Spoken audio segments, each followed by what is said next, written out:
live is the question. Is the Wi-Fi working? There we go. All right. So I'm live now. Haven't been live for a little bit. Yeah, got you. Okay. I just want to take a few minutes here. Got a good day today. Had a good day, and I want to share some of it with you. I'm going to start with a text I literally just received. There's some lady I was working with who was working in California. And I don't know that much about California, but she was telling me her commute was like 1.5 hours each way. And I mean, it was literally killing her. I think she was living inland and had to commute to Orange County to like 1.5 hours each way. So we did a financial plan. I'm just reading the text that she sent to me for her and her husband. They got out of the state of California. They moved someplace else that's cheaper. And she says, just texted, Josh, thank you for all your help. Jan 16th will be my last day at my crappy old job.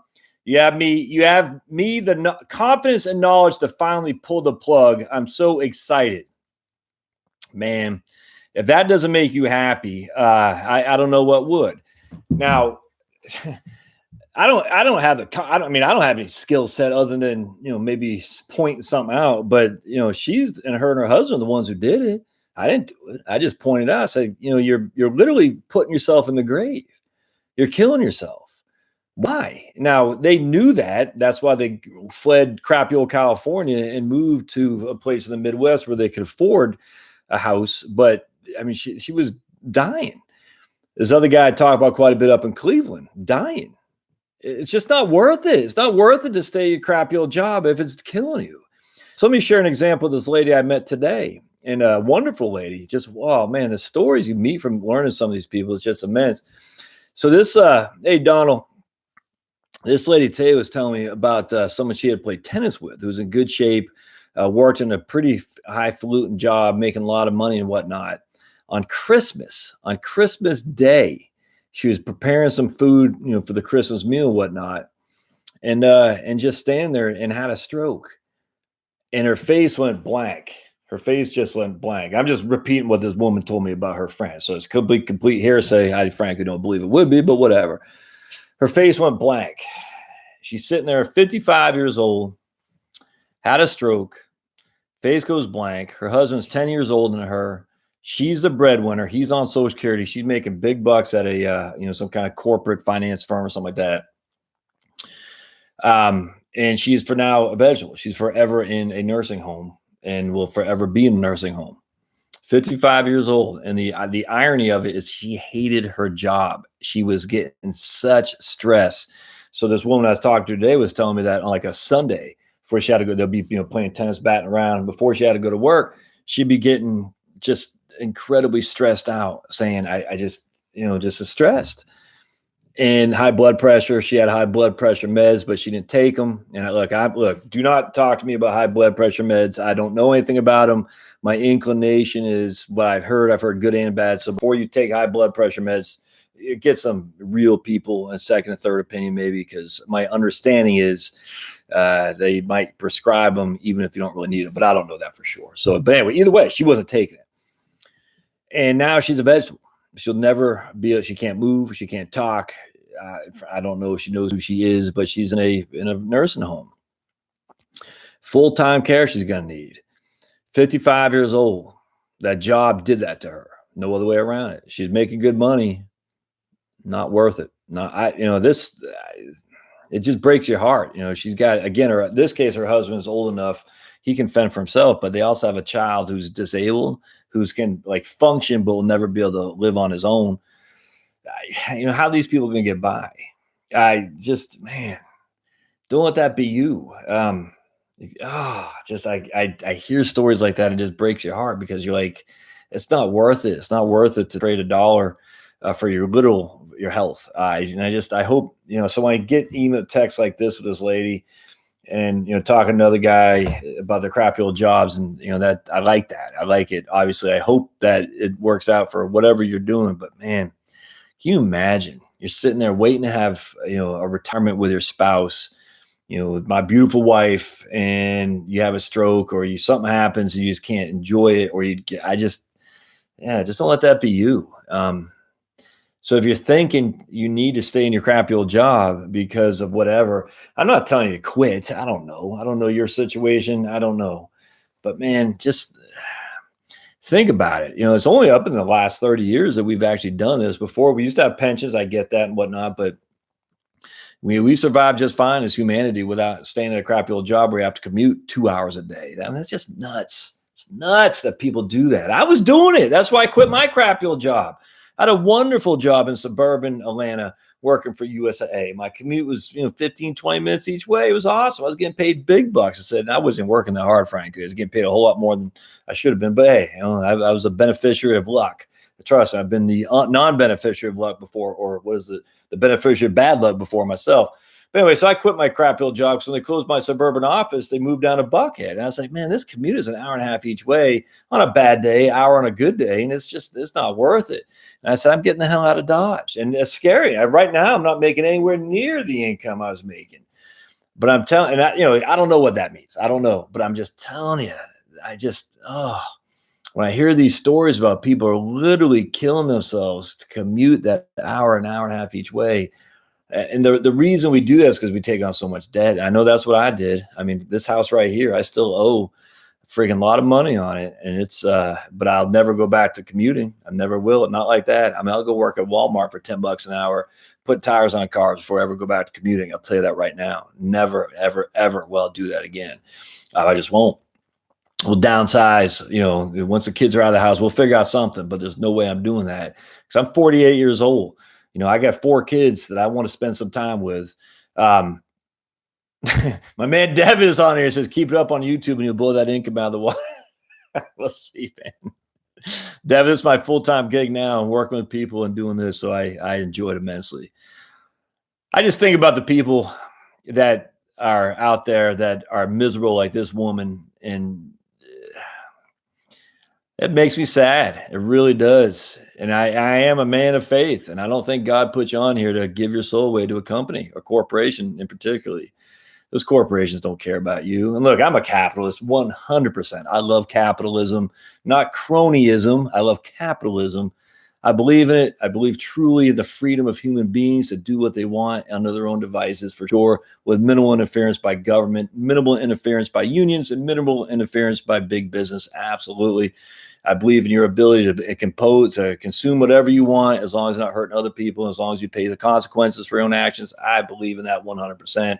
An old school liberal is what I am, not the liberal of the left today, but old school liberal. We call it classical liberalism in the old economics days.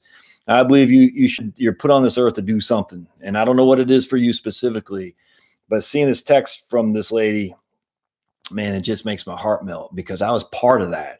I was part of that because this right here, this YouTube channel. So as much as Google and YouTube drive me up the wall, and they do, the fact that I was able to have an impact on her from this YouTube channel, it's just, it's awesome. And look, I don't know what you do. I don't know. Maybe you're a plumber. I don't know. Maybe you should do plumbing YouTube. I don't know. There's a guy in North Carolina who does with PVC, does drainage YouTube channels. I've learned a ton from that guy. And I was doing my own drainage stuff out there. I was watching his videos all the time. And if he lived locally, if he were living locally, I'd hire him in 2 seconds flat. I don't know what it is that you do, and I'm not sure YouTube's the way to go. Maybe don't do a blog because blogs are so inundated now. Anyone can do a blog for 2 seconds flat, but maybe do a podcast, maybe write a book. I don't know what it would be. Maybe you're a part-time bluegrass musician. You're like, I love playing the banjo. I love playing some fiddle. Maybe put some up on. I don't know what it would be.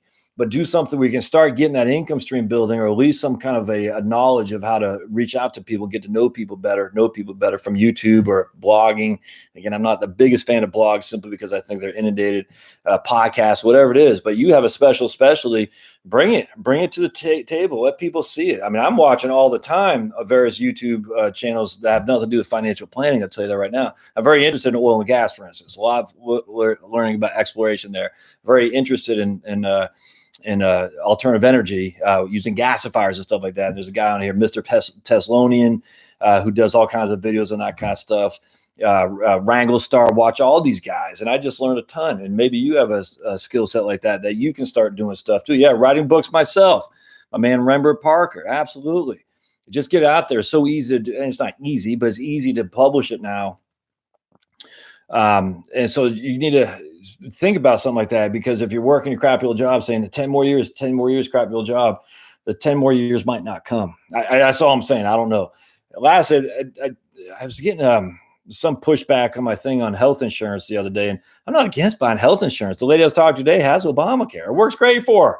Look, I don't like Obamacare any more than anyone else does, but if it works, it works. I'm not going to say not to do it. I'm not against health insurance, for heaven's sake. My goodness, I didn't say don't get health insurance. I said for me, Obamacare, my 3 docs were on health insurance, were on Obamacare, but they did take Medishare. So for me, we went to the Medishare route. We didn't go to Obamacare. Doesn't mean I think you shouldn't get Obamacare. This lady today, and she has some issues. She's on Obamacare and she likes it. More power to you. I'm not saying don't have health insurance. I don't know why that kind of I just said, don't stay in your crappy old job that's killing you for health insurance.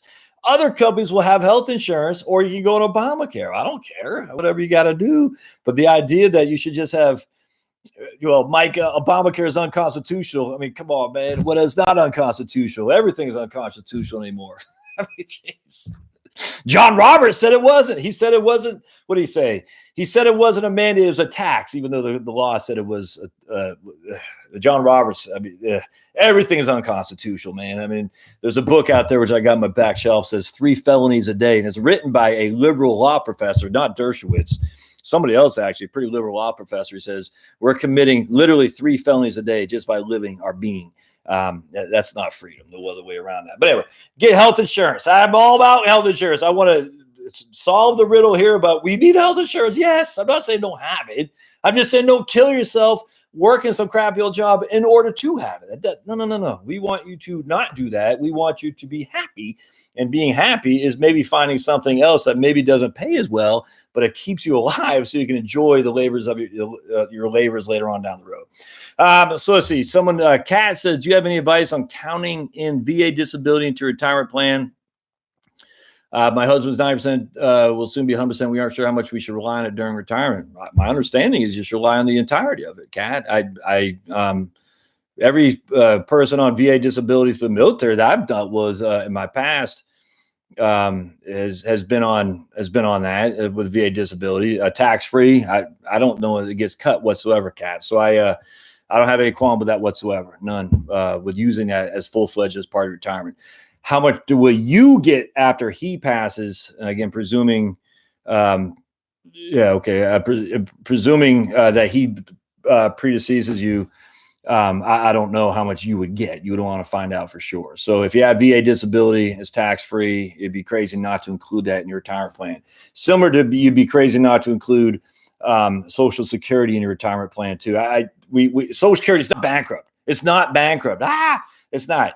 In fact, Medicare is a hell of a lot worse off than Social Security is. So all these people saying that we shouldn't use Social Security in our retirement projections, but I can't wait for Medicare. That is putting the cart before the horse for sure. Medicare is in a horrible place compared to Social Security. So if you're worried about Social Security going bankrupt, well, doggone, you better be CB's late.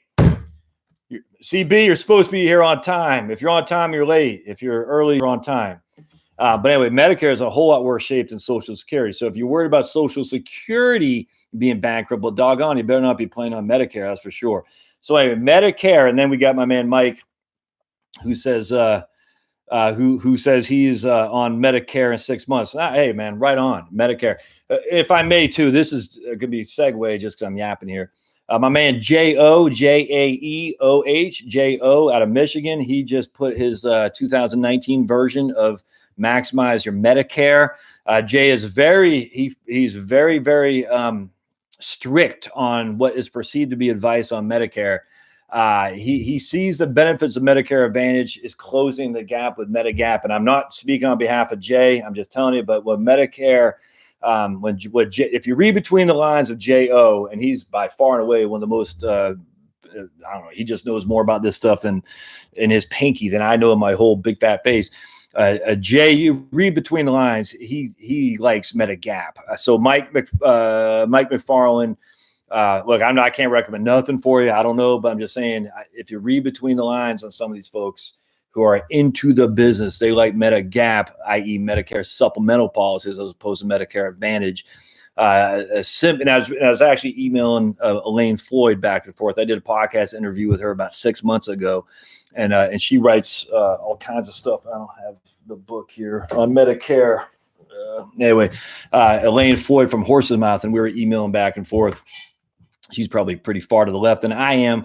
But anyway, she was also saying that Medicare Advantage, the feds, the CMS, you got to, I hope that helps.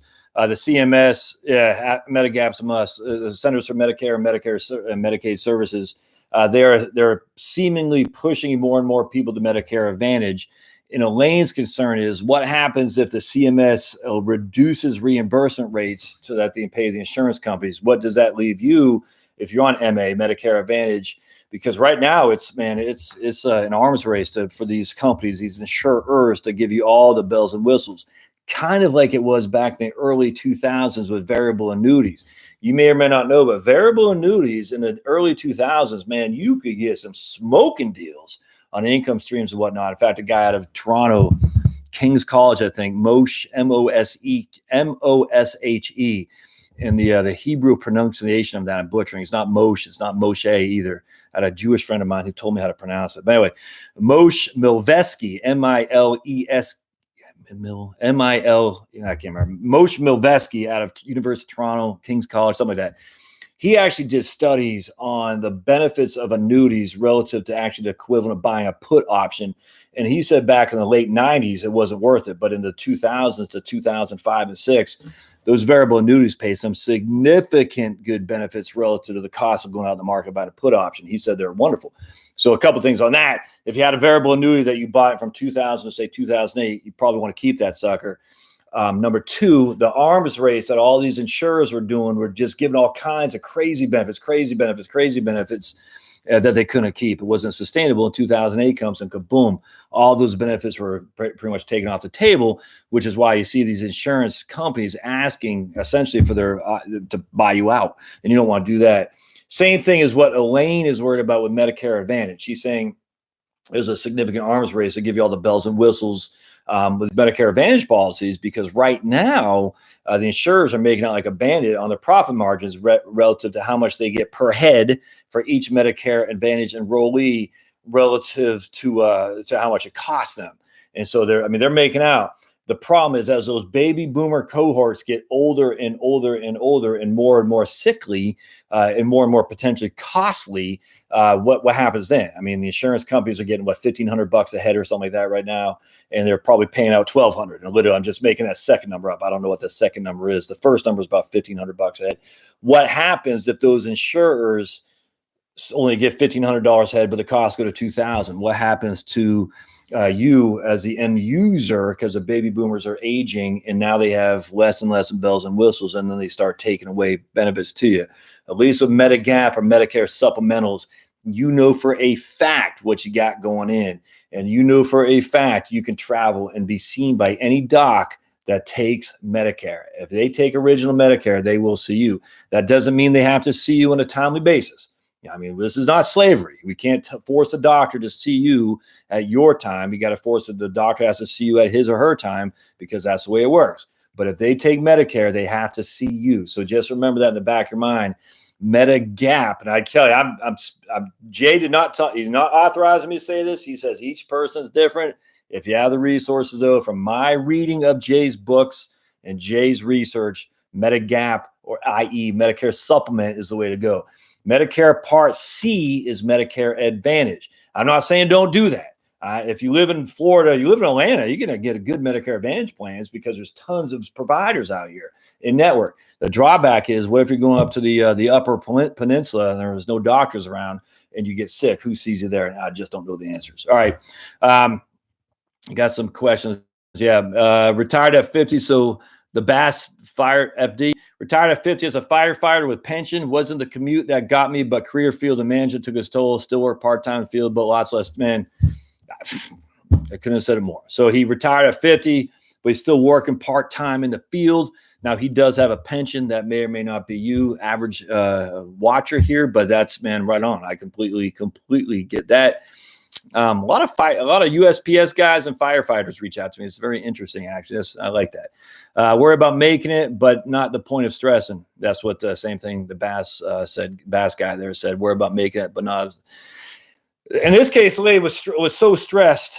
Now, I don't know why she wasn't taking her blood pressure meds. I don't know, but she was so stressed it literally gave her that stroke. It's all hearsay. I don't know. This could be complete fabrication. I don't know. Frankly, I highly suspect it was not, but it, theoretically it could be. But believes my wife's high. Here's Barry. Believe my wife's high pressure job is responsible for her getting cancer. She's doing well and have given her resignation. Man. Barry says, we are retiring this year and want to thank you for your videos and helping me develop a financial plan for the future. I'll be 63. Dude, that stuff like that brings tears to my eyes, man. I'm an emotional guy. It's the Irish in me, I guess. The German side, I guess I got. So if you take an Irish, German, Scandinavian, I got a lot of Irish, even though probably more German. I guess I'm more Irish. Somehow the stoic German is down here on me. The very emotional Irish is way up there. Not sure why that is. My wife's the exact opposite, even though her maiden name is Rooney. Doesn't get much more Irish than that. Second, I don't know, when her dad comes off the boat, does that make her second generation? I don't know. If not for the extremely high commissions on variable news, they'd be a good deal, but not now. They're sold by thieves, says Michael McFarland. Edith Go, is immediate annuity better than the lumps? I hate to say, is anything better or worse? This is actually a pretty good question here. All right. Okay. So Editha Go, is immediate annuity better than a lump sum? We have a choice if we want our pension to be a lump sum or annuity. Man, that is a wonderful question. So how a annuity works, how life insurance works, how health insurance works, how anything works through your employer, all right, is a group policy. All right, so what does that mean? That means there is a standard person. There is a standard person. I don't know what standards are, but they got a guy or a lady that they're saying the average person here is 53 years old, 30 pounds overweight, and I don't know, dips. I don't know what it is, but there's a standard person right there that they're underwriting essentially. So if that standard person is not you, i.e. you're in better health than the standard person, you're subsidizing because you're in better health, essentially. Now, don't get too caught around the axle here, but essentially what's happening is you're paying a higher premium in a free market, which health insurance certainly is not, than you would if you could buy the policy on your own. So what's happening here is the standard person is 53 years old, and I'm not going to say smokes, but is 20 pounds overweight and doesn't get any exercise. And you are here. You're I don't know what you do. You're a lumberjack, and you're out there swinging an axe every day, and you're freaking eating nothing but eggs and bacon, and you're fit to the core. When we look at these two people, roughly the same, you're going to be paying the same premium as the average person who's not in as good shape as you, if that makes sense. That's how group policies work. So group policies, they take the standard person and they say, this is what we're going to finance for all of our costs. And that includes life insurance, that includes health insurance, and that includes annuities, pensions, because a pension and annuity are synonymous, the same exact thing, because a pension literally is an annuity. And so what you find is you say, I could go out in the market and buy cheaper life insurance than I could through my employer. I can't guarantee nothing, but I can almost assure you, if you are going to get life insurance, it will be cheaper if you go buy your own policy if you're in relatively good shape. It won't be if you're in bad shape, because you might be worse than the standard. All right. So if you can go out in the market and you're in pretty good shape and don't smoke, you can probably save a boatload of money on your own life insurance. Now, the exact opposite happens with an annuity, a pension.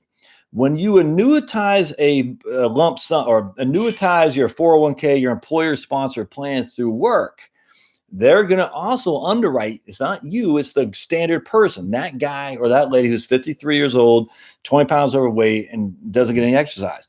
That person will be the kind of the person they're looking at in terms of the life expectancy of their annuitants. So if you are in good shape, Editha, and you go out and buy your own private annuity, I bet you actually get less of an income stream because they're going to underwrite it based on you. And they're going to say, well, Aditha, you're in pretty good shape. You don't smoke. You're, I don't know, 51 years old. You're a woman. So we're going to pay you $200 a month. Where your employer annuitized that lump sum of money, we might pay you $225 a month because of the way it's underwritten. I cannot stress this enough.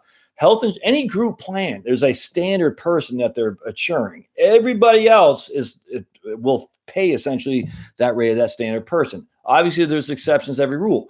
So if you have an opportunity for a $300,000, like, man, should I take a lump sum and go buy my own annuity, say with USAA, or should I just annuitize it through my employer?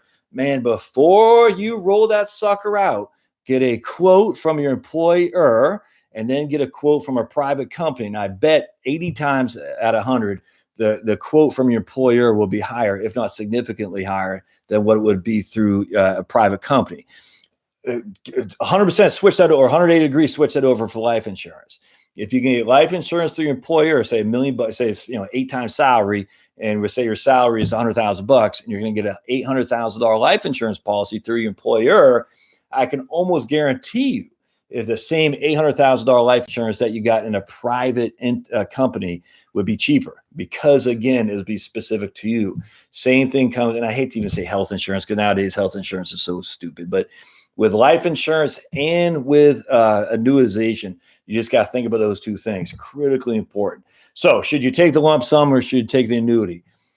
I don't know. I frankly, I like annuities. There's no other way around it. Immediate annuities, I'm a fan of. I'm a fan of the fact you're turning the risk over to an insurance company to make sure you don't run out of money. I like them. Do I think you should annuitize every single red cent that you have? No, I don't think so.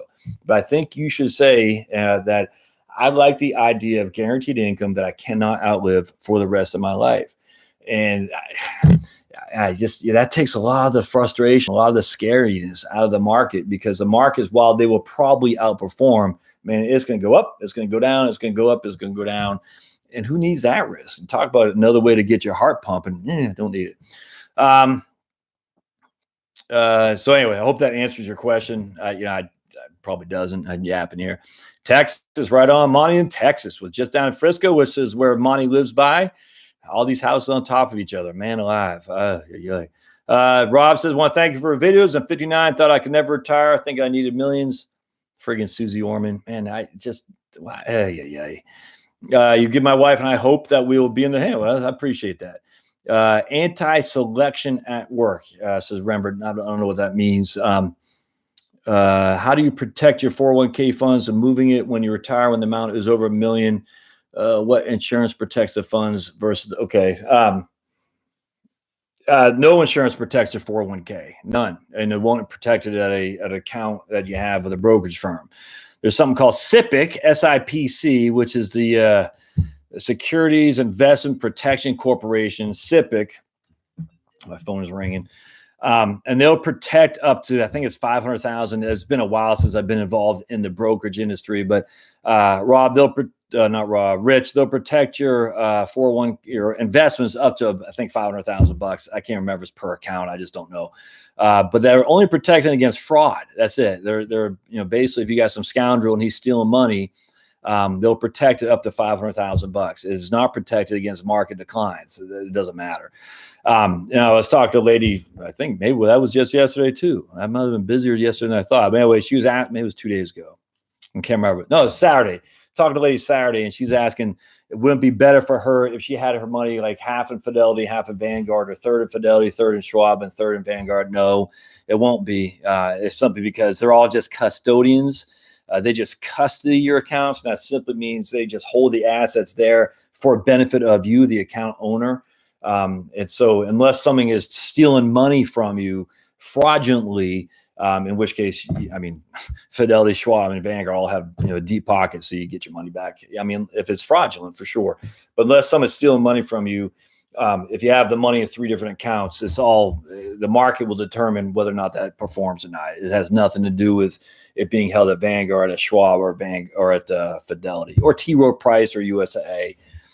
So there's really nothing you can do to protect your 401k in terms of like a FDIC insurance. There's nothing like that. SIPC is not the same as FDIC. SIPC just protects against fraud. FDIC protects against a bank going kaput, which in theory could be fraudulent too, don't get me wrong, but SIPC and FDIC are two completely different things. Yeah, man. People in good health tied to, okay, so here's Rembert, anti-selection. People in good health tend to buy annuities. People in bad health are more likely to buy insurance. Anti-selection. No, that's 100% right. I mean, it's kind of like my house is burning. I better go buy insurance. Too late for that. So that would be your house is in bad shape. I'm going to go buy insurance for that. Insurance companies aren't stupid. They know what people are doing for sure. Remember the annuity though. So remember, it says people in bad health tend to buy insurance, and people in good health tend to buy. I don't know about that. People in good health tend to buy annuities, and bad health tend to buy insurance. Another thing with an income annuities, there is something called mortality credits, and I think this gets overlooked a lot.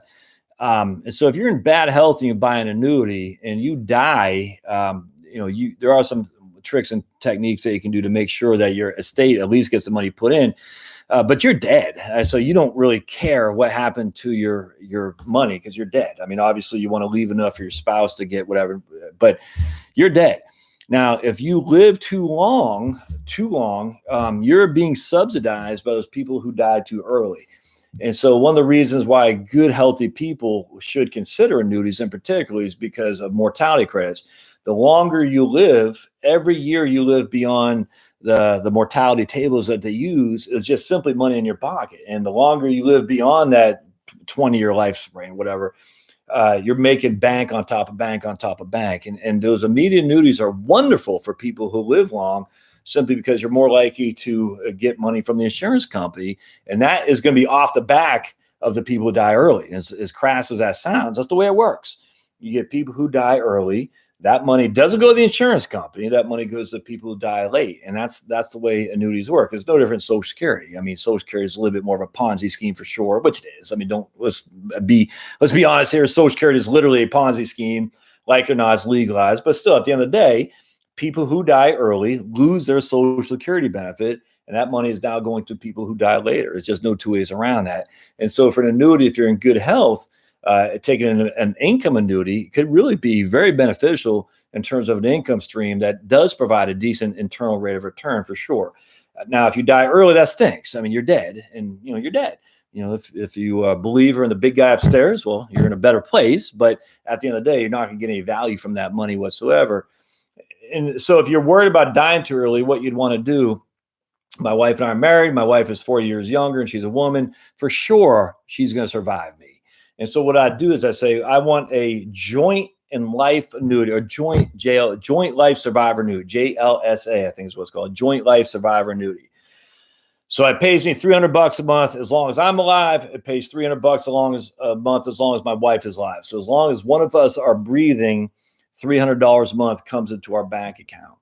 If we both die simultaneously, it stops unless I have a period certain on top of that. So when I used to do annuities for USAA, I say, you do a joint life survivor annuity. That means husband and wife or partners, whatever, which is another reason you should get married, by the way. Get married so you can do, I guess you can. I think joint life survivor. I don't know if you can do joint life survivor annuities through a 401k if you're not married. I don't know. But anyway, so get married. One of the reasons to that, regardless of who your partner is, if you know what I'm saying, get married because it gives you more options. But anyway, so I do a joint life survivor annuity. I get $300 a month. Charlotte gets $300 a month as long as one of us are breathing. But we do it a 20-year period certain, because that way, typically in this day of age of lower interest rates, it usually takes about 17 years to break even. So we know for a fact that if we come out here and the mailman kills us both at the same time, that my heirs are going to receive $300 a month up until year 20, and then it stops. So we know for a fact we're going to get back what we put in plus a little bit of extra, if that makes sense. So I highly encourage anyone who's looking at doing an annuity on their pension benefits, joint in life survivorship.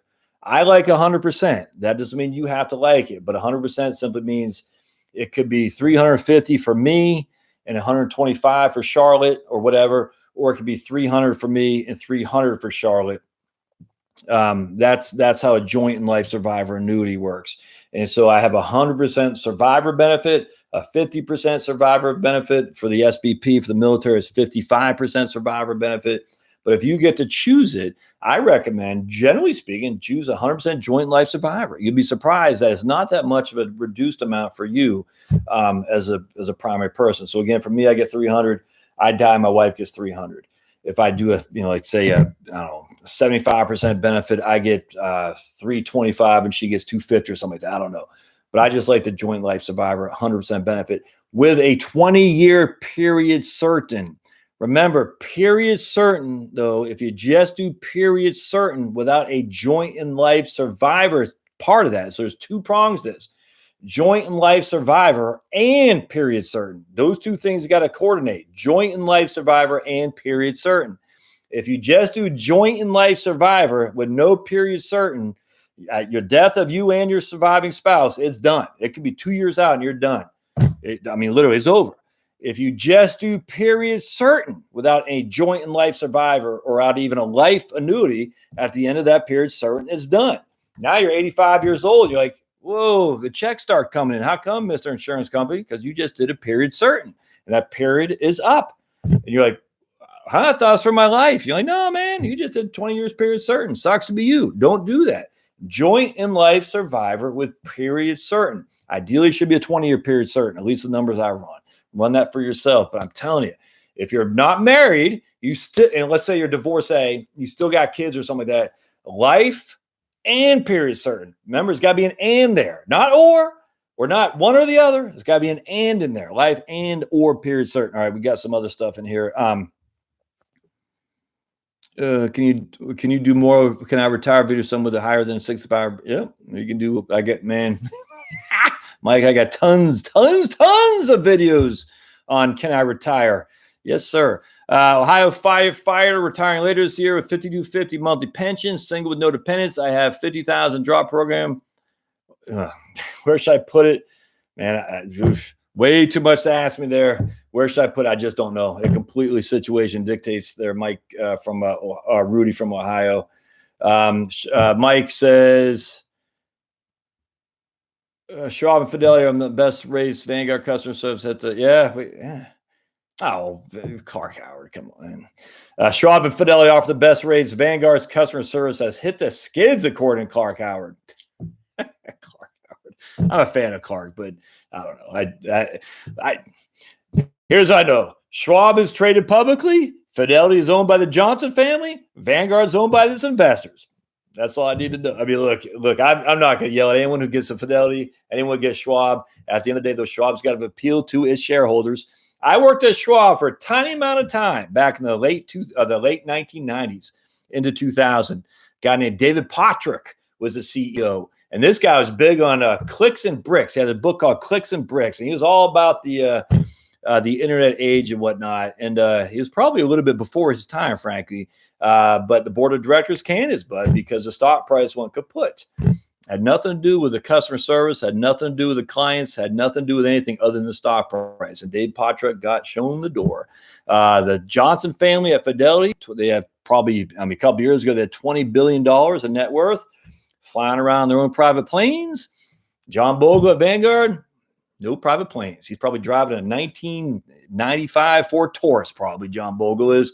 That's just me. But you got to do what you got to do. I don't know about Vanguard's customer service going down. I've referred a number of people to Vanguard since I've been doing this, and I haven't had any issues of that. Now, with that said, I don't know. Hell, USAA's customer service, they told my sister is a CFP, a master's degree in the business, was an 03 in the Navy in the first wave of Iraq war. My sister is not some shrinking violet, not some idiot.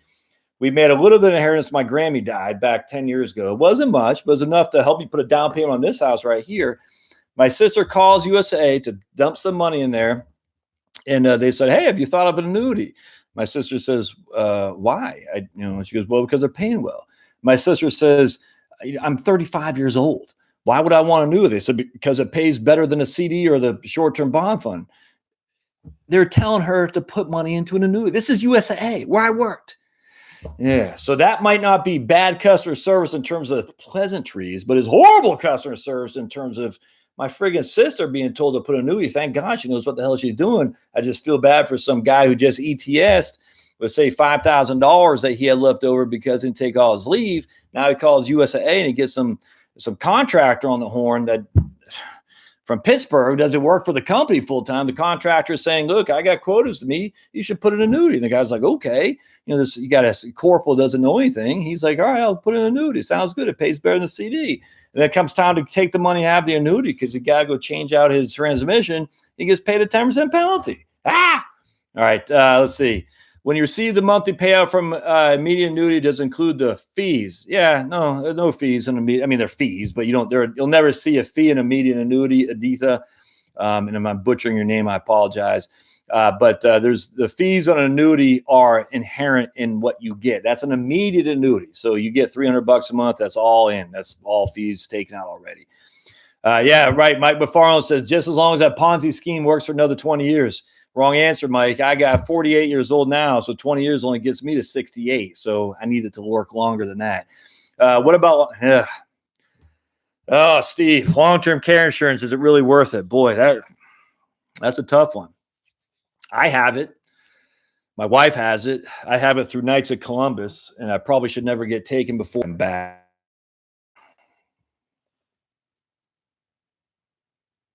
All right, hopefully I'm back on here. Looks like it's clicking.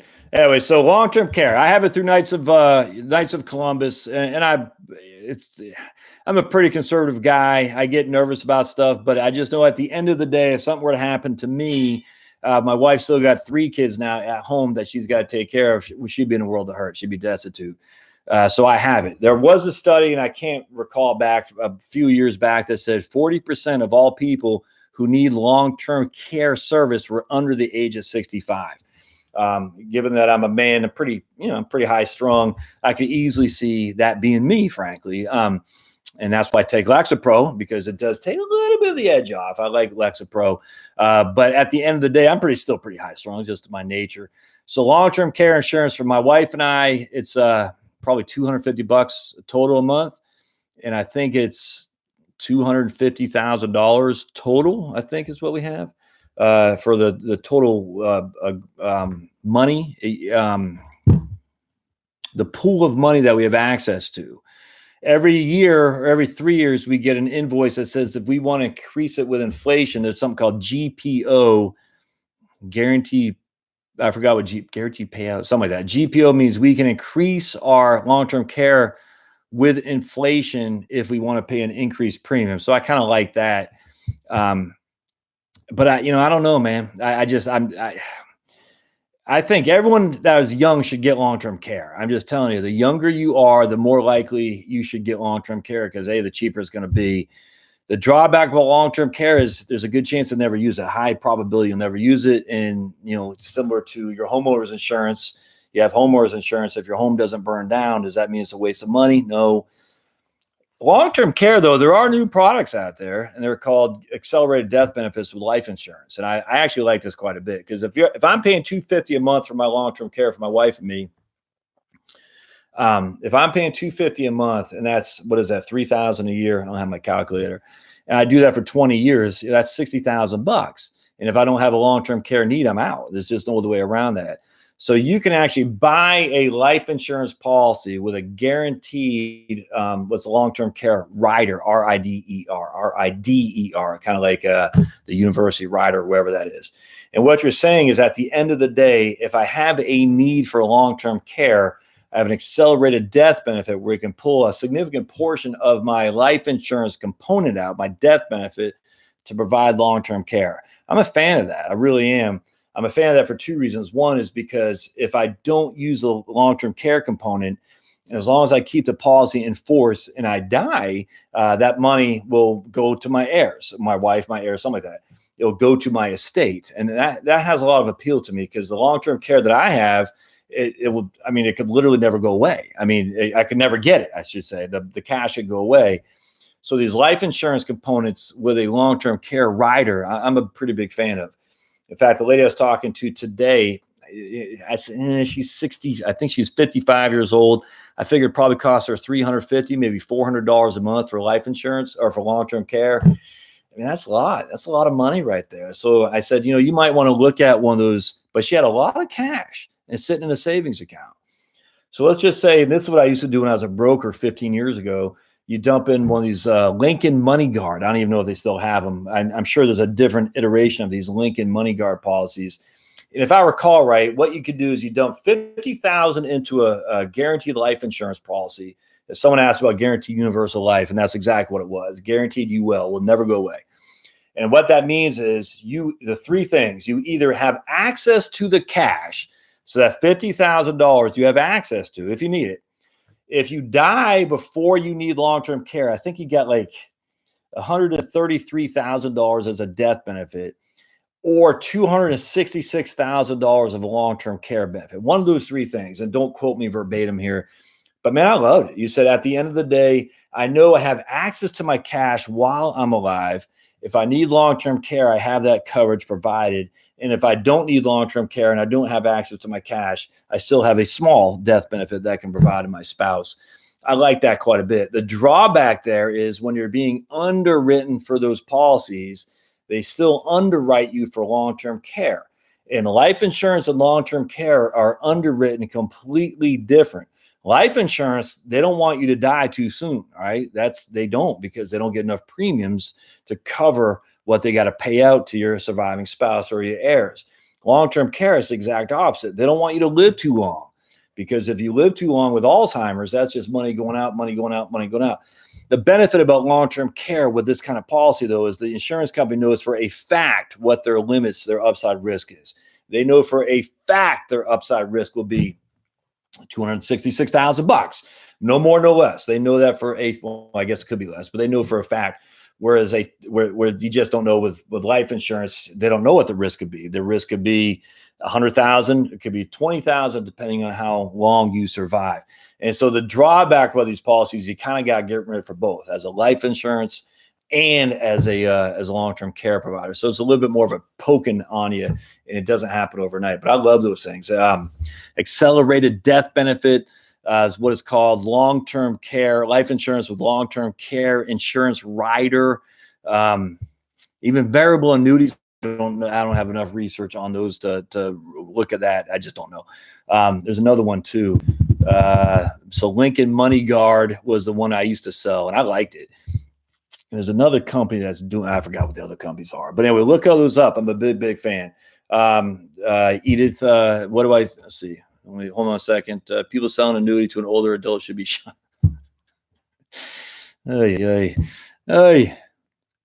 Mike, you got to explain what an annuity is, though, my friend. So there's three different types of annuities. You got income annuities, variable annuities, and fixed annuities. And I maybe variable annuities, I'm not ever going to say someone should be shot, but maybe variable annuities, that would be bad. But certainly an income annuity is not bad. I'm a big fan of income annuities. But I'm laughing at, I'm just joking with you here. The mailman, yeah, right on. Like that, Mike, the mailman. That mailman always run us over. Let's see. Steve Wood, yes, seems like the price is going crazy high, and I think it'd be better off just save my money in my Roth IRA and health savings account. Yeah, I don't have any qualm with that, Steve Wood. Health savings accounts are a wonderful, wonderful thing. The drawback, and this is why I always kind of go into the industry, looking at you, Fidelity, looking at you, you're going to need $286,000 of health insurance, and that doesn't include long-term care. That's freaking insane. All right. You're going to need $286,000 in health insurance over the course of your retirement. It doesn't include long-term care. Well, how much you going to need for your housing costs? Well, if you look at it, it's about $700,000. How much you going to need for food? It's about $500,000. How come Fidelity doesn't run these numbers and say you're going to need $500,000 of food over the course of your retirement? Because everyone say that's stupid. That doesn't make any sense. Food is a sunk cost. We know we're going to need that. Well, guess what? If you're going to Medicare, it's a sunk cost. You're going to have your Medicare Part B and Medicare Part D. And hopefully you have Medigap or Medicare Advantage. That's a sunk cost. Yes, we have a couple bucks in co-pays and co-insurance. Yes. But these are sunk costs, the same sunk costs as food and paying your property tax. Why do they do this? It's fear-mongering. It drives me insane. You're going to need $500,000 of money to provide for your food and retirement. You better start saving more. No one talks like that because they know how to incentive. It's just how stupid that is. And I know why Fidelity does it, because if they can scare you, what are you going to do? You're going to work that crappy old job even longer, hating life, and you're going to invest more with Fidelity so the Johnson family can fly their private planes. All right, off rant. All right, selling annuity. Okay, we talked about that. Do you have a recommendation on online tools, someone to write capital? So I've heard good things about personal capital. I don't think it does the same for taxes that Right Capital does. The folks I knew or I know that do personal capital say there's a lot of similarities to Right Capital. I actually logged in line to personal capital. I liked it. I'm a big fan of it. If you sign up for personal capital, do it through my website and I actually get paid. I don't know. I think I get paid $10. So if you sign up for personal capital, do it through my link. I'll put a link there and I actually get paid, which is pretty cool. I like it. I thought the retirement stuff was pretty stellar. The tax stuff was not. I don't even think they have any tax stuff. The tax stuff was, I didn't like it. I love the Right Capital because the tax stuff is freaking awesome. But the personal capital retirement stuff was absolutely fantastic. Some of the best I've seen. In fact, I'd say it might even be a little bit better than Right Capital. So if you do do personal capital, do the link. I'll put it on here. And like I said, I get paid. I think like it's $10 and I can use $10. So do that. So anyway, other than that, online tool, there's a free thing called Fire Calc, FIRE, not like the Fire Guys. Maybe it is like the Fire Guys. Actually, I don't know, but it's Fire Calc, CALC, firecalc.com. Wonderful, wonderful web-based tool, completely free. Huge fan of that. What do I think about guaranteed universal life? Anytime someone's buying life insurance, what are we trying to solve? Because life insurance should be used to solve a problem. If I like guaranteed universal life, Aditha, if you're buying it for estate planning, all right. So if you're buying guaranteed universal life, it's a wonderful tool to create an estate. There's no other way around that. Is the best tool out there to create an estate. Guaranteed universal life, because it will never lapse as long as you're paying your premiums. It will never lapse. You'll never get much in cash value, but you don't care about cash value when you're building up an estate. You care about death benefit. Cash value is irrelevant for estate planning. Cash value means nothing. That's actually just a waste. So GUL, guaranteed universal life, I'm a fan of it for the right reasons, ideally for estate planning. Or if you know for a fact that you're going to have carrying on some debt and you won't be able to pay it in your life, then guaranteed universal life is essentially a higher price term. And I'm okay with that without question. If I'm buying GUL under the auspices, I'm trying to build cash value, that's crazy. Don't do that, because it inherently is going to be inferior to regular UL because it has a G, the guaranteed affiliated with it. So if you're trying for cash value, you don't want guaranteed universal life, not at all. If you're trying for cash value, you want universal life. In fact, I'd even go so far as to say, if you're trying to build cash value, you should look at variable universal life. That's what I'd do. Do you need that? I don't know. It depends on the point we're trying to solve. And if we have an issue we're trying to resolve, i.e., I want to make sure my wife isn't destitute while we still have kids, then term is the way to go. If we're trying to make sure that I want to give my wife $250,000, my kids $250,000 at my death, but I also want to give $250,000 to my church, GUL is 100% the way to go. If I am married and I want to make sure that I give $250,000 to my kids tax-free and $250,000 to our church, my wife and my church, second to die life insurance policy is the way to go. And I've done videos on both of those, but just as a tutorial, second to die life insurance only pays out at the death of the surviving spouse. It doesn't pay out the death of the first spouse, only the surviving spouse. And so inherently what that means is that if you die first, your surviving spouse won't get paid. And if you need life insurance because you're dead and you need to cover your income, nothing's going to happen there. It only pays out at the death of the surviving spouse. So second to die life insurance, which should always be guaranteed universal life.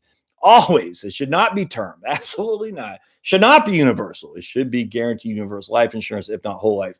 Second to die life insurance is what you want to do. Another thing to create an estate if you're married. So I'm a fan of guaranteed universal life insurance if it's used on the right concept. I'm a fan of term life insurance for everybody under the age of 40. If you have kids, if you are a child or whatever, if you're a young guy or lady sitting here today, I don't need life insurance. Get some freaking term life insurance. It's so doggone cheap. There's no reason not to have it. Check my, all right. I'm just going to make sure I'm not running late to pick up one of my kids from the bus.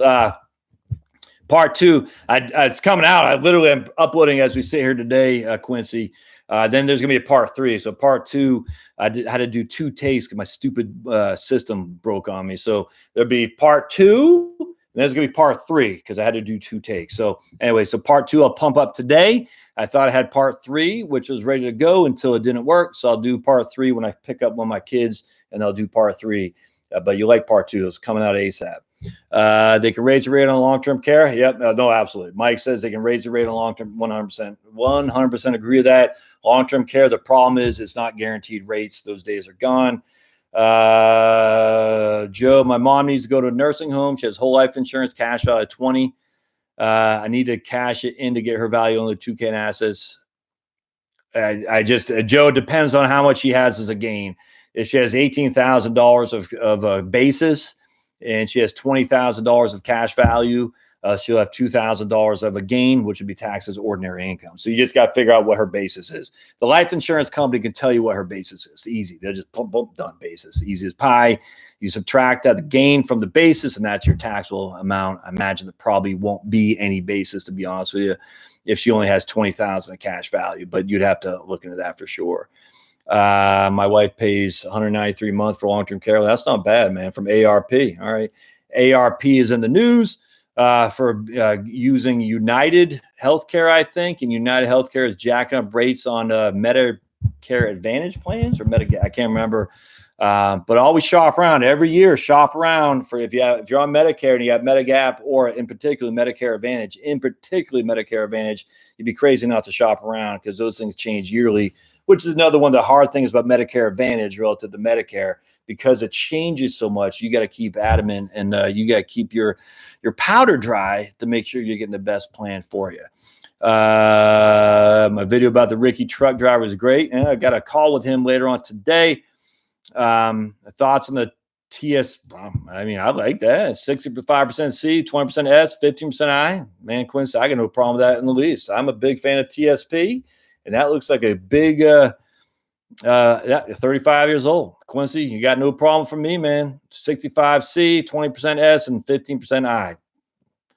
Not going to have any qualm with that at all. Joe Hall just started today learning about Medicaid from my mom. Yeah, the unknown is stressful without question. Medicaid is not the best place to be, but it's better than no place, that's for sure. This is a moralization. People are going to be offended. Medicaid is for the truly indigent, the truly poverty-stricken. If you're going to an attorney and he is trying to help you shield your assets so your kids can get them and you can get on Medicaid, I think I don't think that's right. I frankly don't think that's right, because there are tons of poor people who are now can't get on Medicaid that don't have the ability to shield assets. I don't like this whole thing of Medicaid planning. I've never understood the desire to be in a Medicaid facility first and foremost. I don't get it. Only thing I could think is people who've never been in a Medicaid facility think is what their regular private nursing home, and it's not. It's just Medicaid facilities are not the same. They're just not, because they're for poor people. There's no bells and whistles there. And if you think I'm wrong, just go to a local Medicaid facility. Yeah, the rich really take advantage of Medicaid. Man, 100% agree. 100% agree. You shouldn't be doing that. Yes, that's a moralization, moral judgment on my part. But if you got $1 million and you're trying to shield that so you can get a Medicaid, and you got some guy down the street who's got maybe a World War II vet who's got $24,000, like Joe's talking about, a life insurance policy. Why? I don't understand. I mean, why? I don't think you should be doing that. And I hope more states get like West Virginia, where they crack down on that, because West Virginia is a poor state. One of its biggest expenditures, if not its biggest expenditures, is Medicaid. They don't have the money to pay for rich people to get in Medicaid. They don't. And so because of that, they're raising taxes on everybody else, and they're denying benefits to people who truly need it. And if you've been blessed, A, to live in the United States, and B, to have a certain sizable asset base, Yeah, I'll let you be the judge of that. I find that to be, I don't like it. And I think you should think twice. And if attorney says, or some financial planning guru says, I can show you how to qualify for Medicaid to hide your assets.